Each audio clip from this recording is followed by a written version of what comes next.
Hey, it's NPR's Book of the Day. I'm Andrew Limbong. There's a small, almost throwaway joke author Sarah Thankam Mathews makes in today's interview that'll stick with me for a bit. Her book, All This Could Be Different, follows a young 20 something woman named Sneha who's just out of college and entering the post '09 recession world. And she does what a lot of folks in their 20s do, have sex and make friends. But it's such a specific time, and in this interview with Here and Now's Robin Young, Matthews talks about showing the book to her younger sister, and she jokingly calls it a 2013 period piece, which, is kind of true, right? There's an air of both optimism and gloom to that time that makes a unique setting for a coming of age novel. Just a heads up, there was a lot of buzz over this book, and this interview was taped just ahead of the National Book Awards, which Matthews didn't win, but come on, being a finalist ain't too shabby. The National Book Awards are tonight, a huge honor for any author. But what if this is your first nomination, your first book, and you're just 31? Well, then you would be Sarah Thankam Mathews, nominated for her extraordinary debut novel, All This Could Be Different. Set in Milwaukee in 2013, it centers around 22-year-old college grad Sneha, the daughter of immigrant parents who were unfairly deported back to India in a scandal that's humiliated all of them. Sneha, left in the U.S., has just graduated into a recession and lands a job that is a laughable scam, but for her parents, she projects the image of the successful, smart Indian awaiting an arranged marriage. What she's actually doing is eating out of food pantries and flinging herself into lesbian relationships, trying to find who she really is. And what she finds is the friends we suspect will be her second family for life. Again, the novel is All This Could Be Different, and Sarah Thankam Mathews joins us now. Welcome. Congratulations, a National Book Award nominee. The winners announced tonight. How are you doing with this? I'm doing really well. I just can't believe how lucky this little book has been. Well, it's also so interesting because we're reading that you were struggling to write it during the height of the pandemic, living in Bedford-Stuyvesant in New York.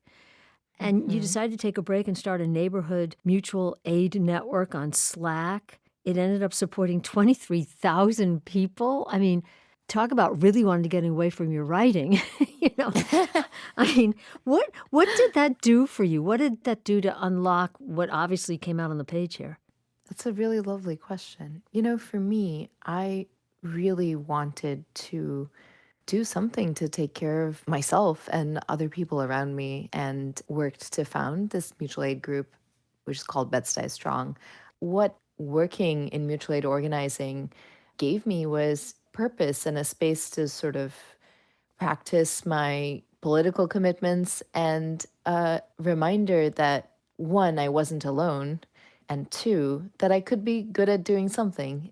I think one of the things I'd been struggling with when I was depressed and working on trying to complete a novel was the sense of confidence. And so at some point in those months of all consuming organizing, I checked in with myself and I thought, what I still really want to do more than anything else is write. Mm. And so, I went back to my computer and started to write what became this book. It was different than the project I'd worked on for almost 7 years.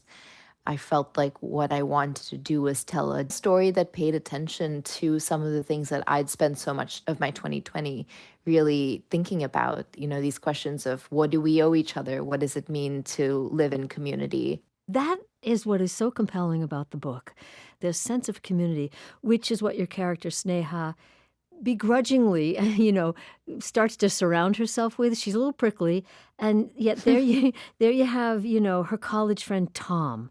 What a great friend he becomes. A black woman from Milwaukee, Tig, who your character meets on a dating app. She's also a lesbian. Amit, who your character had briefly dated in college. It's just such a reminder of the possibility of that tumbling puppy circle of friends that you can still have in your 20s. Moved out of childhood, not yet saddled with mortgage payments. Talk about those people. Are they reflective of real people in your life? I think that there are definitely things that are borrowed from loved ones in my actual life. But more than anything, I think, is this, as you said, the tumbling puppy, sense that I was trying to convey of youthful but also very, very deep and abiding friendship. And part of what this book is interested in is tracking those friendships across time. And I wanted, I think, for the novel to feel a little bit like you started with one person who, in some ways, is a little bit of an everyman. She's not trying to become one of the great anythings. She's also not a very political person. And it's through circumstance and choice and sort of stumbling into situations that she finds herself surrounded by this cast of like very particular and loving characters, this little nest of friendship. And the novel sort of opens up from one woman's sort of coming of age story into this group portrait of young people forging community through love and through struggle. Yeah. You said, you sat down at your computer, and my immediate thought was, and then did it like catch on fire? Because Sneha is just deciding that she's going to really lean into being a lesbian. And it's just, I mean, lots and lots and lots of sexual encounters and very graphic. It's just part of her life and part of the story.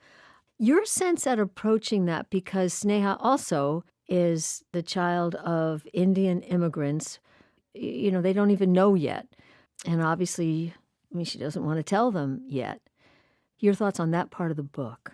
For her, it's a real act of bravery to act on her desire.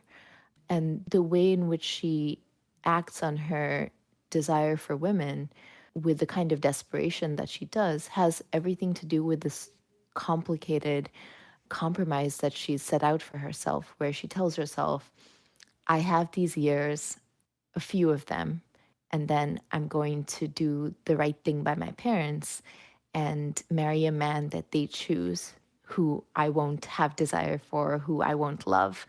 And so I think it informs, her sort of thirsty and somewhat desperate and sometimes not wholly ethical behavior when it comes to being a young person in a new city trying to like hook up with a bunch of people, and a bunch of women in her case. At one point, I think we read that Sneha was in court when this unfair thing happened to her father and mother was sent back to India. And Sneha was 17 when that happened. And I think I read somewhere that you came to this country when you were 17. Is there any of this that's even slightly autobiographical about your family's journey here? The history that Sneha's family has with criminalization and deportation is not autobiographical. But what I will say is that I had one meaningful deportation scare when I was an undergrad. And so I've had some experiences that have underlined for me the legal precarity of being an immigrant, even a documented immigrant in this country.